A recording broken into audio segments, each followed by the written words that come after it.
2 মাস বয়সী মুডেংকে দেখতে থাইল্যান্ডের উন্মুক্ত খাওখেউ চিড়িয়াখানায় আগের যে কোনো সময়ের চেয়ে অনেক বেশি দর্শনার্থী ভিড় জমিয়েছেন। দেখতে গবাদি পশুর মতো জলহস্তিটির ভিডিও প্রায় 2 সপ্তাহ আগে যখন সোশ্যাল মিডিয়ায় ভাইরাল হয়েছিল, তখনই তার খ্যাতি ছড়িয়ে পড়েছে নেট দুনিয়ায়। মুডেং জলহস্তিটির দেখাশোনা করেন আথাপন নন্দী।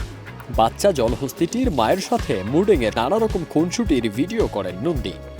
বিশেষত নন্দী বাচ্চা জলহস্তিটির গায়ে হাত দিলে বাচ্চা জলহস্তিটি তার পিচ্ছিল শরীর দিয়ে আথাপন নন্দীর সাথে যে ভাবের আদান প্রদান করে, সেই মুহূর্তগুলো ভিডিও করেন তিনি বলেন, আমি মুডেংয়ের জন্মের শুরু থেকে 15তম দিন পর্যন্ত ভিডিও করি এবং সেটি আমার সামাজিক যোগাযোগ মাধ্যমে আপলোড করলে মুহূর্তেই তা ভাইরাল হয়, ছাড়িয়ে যায় 20 মিলিয়নেরও বেশি ভিউ।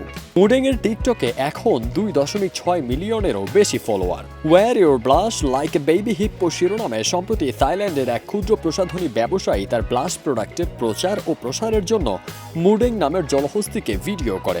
এই ভিডিও নিয়ে তার কেয়ারটেকার বলেন, আমি আশা করেছিলাম সে মোটামুটি একটা জনপ্রিয়তা পাবে, কিন্তু সে যে এতটা ভাইরাল হয়ে যাবে তা ভাবিনি।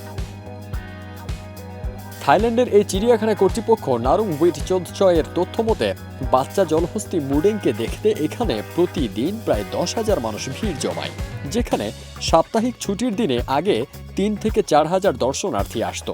ব্যাংকক থেকে আসা এক পর্যটক বলেন, আমি শুধু মুডেংকে দেখার জন্যই ভোর 6টায় ব্যাংকক থেকে এখানে এসেছি।